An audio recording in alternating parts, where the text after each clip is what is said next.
La grabación está a punto de comenzar. Ya, listo.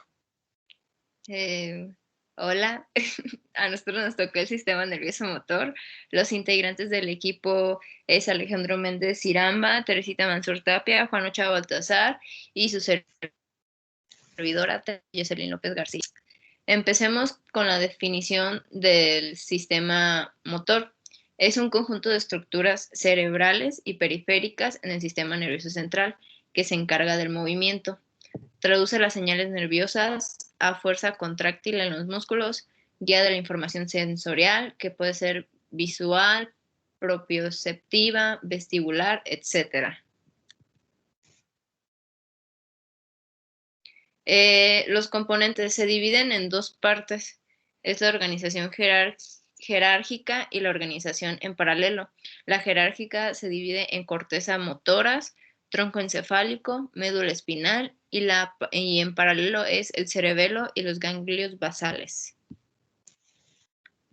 La médula espinal contiene neuronas motoras, que estas es hasta anterior de la médula, inervan músculos de los miembros y del tronco del cuerpo. También tiene interneuronas, circuitos medulares, que estos se encargan del movimiento de reflejos y rítmicos. También recibe influencias de niveles superiores, ya sea de la corteza o del tronco encefálico. El tronco encefálico también contiene neuronas motoras. En los núcleos motores del tronco encefálico inervan músculos que mueven cabeza, cara, ojos, lengua, etc. Existen dos sistemas de control descendentes, que son los mediales y los laterales, que más adelante se explican. Las cortezas motoras reciben referencias desde el asociativo tercero, prefrontal y parietal, también de los dos circuitos en paralelos, que son los ganglios de la base y el cerebelo, y se encargan de enviar referencias a los niveles subordinados, tronco y médula. La corteza motora primaria controla el número de músculos que se contrae, la fuerza y la trayectoria del movimiento, que es la parte 4 y 24. Las cortezas premotoras planifican y se encargan de la planificación y coordinación de secuencias complejas de movimientos, que en la imagen es el 6 y 23. Aquí está un mapa somatotópico motor, dependiendo de la parte del cerebro, lo que controla. El cerebelo evalúa disparidades entre intención y acción, ajusta la acción de la corteza y el tronco durante el movimiento, recibe mucha información, más de la que se envía proyecciones a los sistemas premotores y motores de la corteza y el tronco, y es un circuito modificable por el aprendizaje. Los ganglios de la base son un cuerpo estriado, globo pálido, sustancia negra y núcleo subtalámico. Su función es que interviene en iniciativa motora, regulación del tono y aprendizaje motor.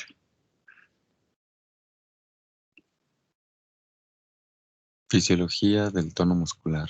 El tono muscular es definido en el área de la salud como un estado de tensión fisiológico que presentan los músculos constantemente en el fin de mantener a estos tejidos activos sin generar un movimiento, por lo cual se lleva a cabo gracias al intercambio de acciones que producen las fibras musculares, lo que quiere decir que estos elementos se van turnando para evitar que aparezca la fatiga. ¿Quién controla el tono muscular? El tono muscular es un proceso que se ejecuta en cada músculo del cuerpo, el cual para poder realizarse necesita de la contribución de otras estructuras que pertenecen al sistema nervioso central.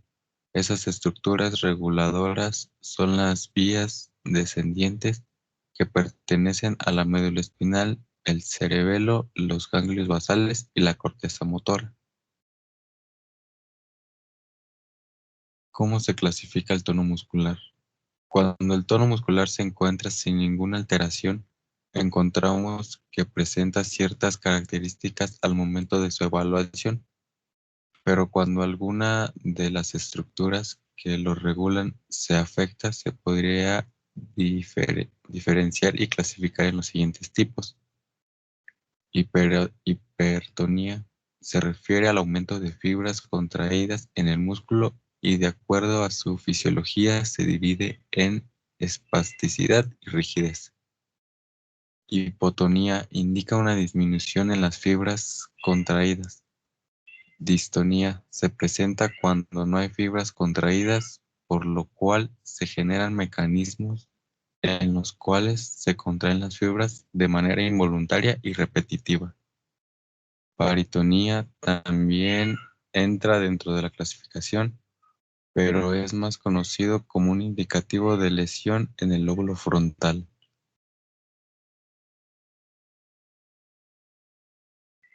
¿Para qué sirve el tono muscular?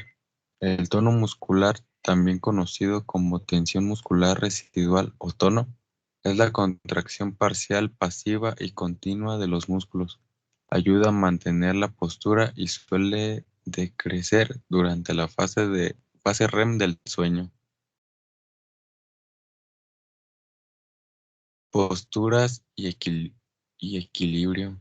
Lóbulo flóculo nodular recibe afera- af- aferencias vestibulares y visuales. Envía proyecciones a núcleos vestibulares, equilibrio y movimientos oculares.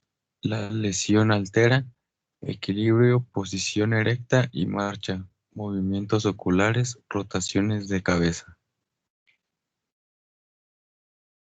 Buena ejecución de movimientos del miembro lateral, motricidad fina, activa manipuladora de la comunicación verbal. Medial, motricidad estática, posturas corporales para promover una base estable para el movimiento. Luego el núcleo de la base, motricidad automática, calidad de los movimientos, ejemplo, marcha, masticación. Luego el cerebelo, equilibrio, tono muscular, posturas, movimientos rápidos, finos, coordinados y calidad de los movimientos. Bueno, vamos a hablar un poco de la generación del movimiento. Vamos a tener dos movimientos, va a ser el voluntario y el involuntario. El movimiento voluntario van a ser todos aquellos en los que las distintas partes del cerebro son las encargadas de ordenar los diferentes movimientos voluntarios que pueden realizar el cuerpo, estos con el fin de coordinar el objetivo y los movimientos. Estos movimientos están completamente bajo control consciente, de manera que pueden suprimirse voluntariamente. Algunos ejemplos de movimientos voluntarios pueden ser mover los brazos, pararse, mover las piernas, acostarse, correr, comer, etc. Los movimientos involuntarios van a ser todos aquellos que son realizados sin la intermediación del cerebro y por lo tanto sin la voluntad explícita y clara de la persona que los realiza. Estos ocurren de manera automática, razón por la cual se les llama también movimientos reflejos. Ejemplos de ellos van a ser retirar la mano cuando nos quemamos, llorar, parpadear, dilatación de la pupila o el hecho de mover la pierna al darse un golpe en el ligamento rotuliano.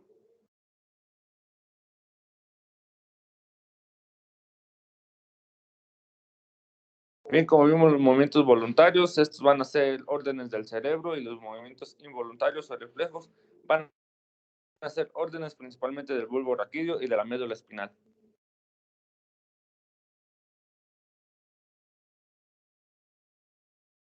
¿Cuándo ocurre un movimiento de nuestro cuerpo?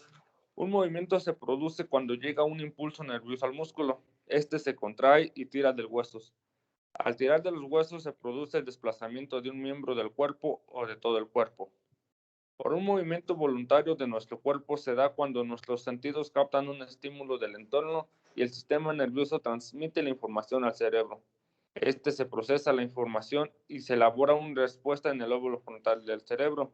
Y por último, la respuesta se transmite a través del sistema nervioso hacia la médula espinal y de ahí a los músculos necesarios para realizar el movimiento. ¿Cómo ocurre el movimiento involuntario de nuestro cuerpo? Primeramente se produce un estímulo externo que es captado por los sentidos y transmitido por el sistema nervioso. Después, esta información del estímulo llega a la médula espinal y desencadena una respuesta automática que no pasa por el cerebro. Por último, la respuesta es llevada de inmediato a los músculos que harán y ejecutarán por el sistema nervioso.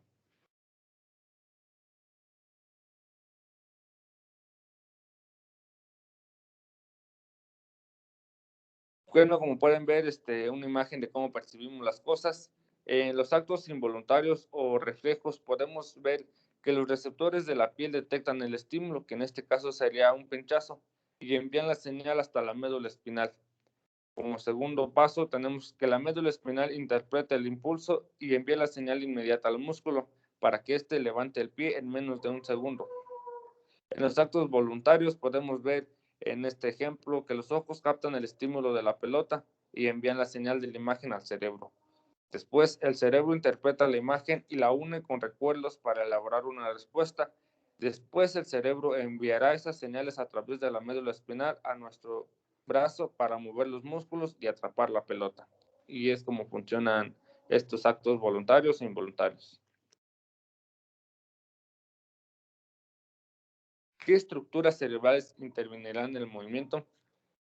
En los movimientos voluntarios actuará el lóbulo frontal, que es importante para las funciones cognitivas y el control de la actividad o el movimiento voluntario. También encontraremos al cerebelo, que controlará el equilibrio y el movimiento y la coordinación.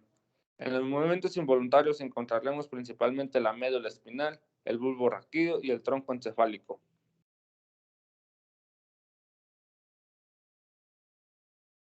Además de las estructuras cerebrales, tenemos otros elementos que intervienen en el movimiento. En la organización anatomofuncional debemos tener en cuenta los siguientes elementos: la intervención del sistema nervioso, la intervención de uno o varios músculos y asimismo la intervención de los huesos, aunque no en todos los movimientos. El responsable último del movimiento es el sistema nervioso, quien elabora y ejecuta los movimientos. El efector del movimiento, el que realiza la tarea en sí, es el músculo.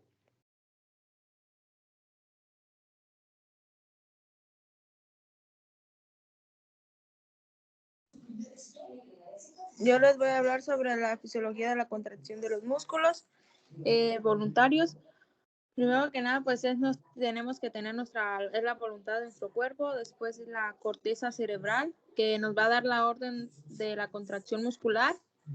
En segundo paso se inicia el impulso nervioso, avanza por el axón de la motoneurona.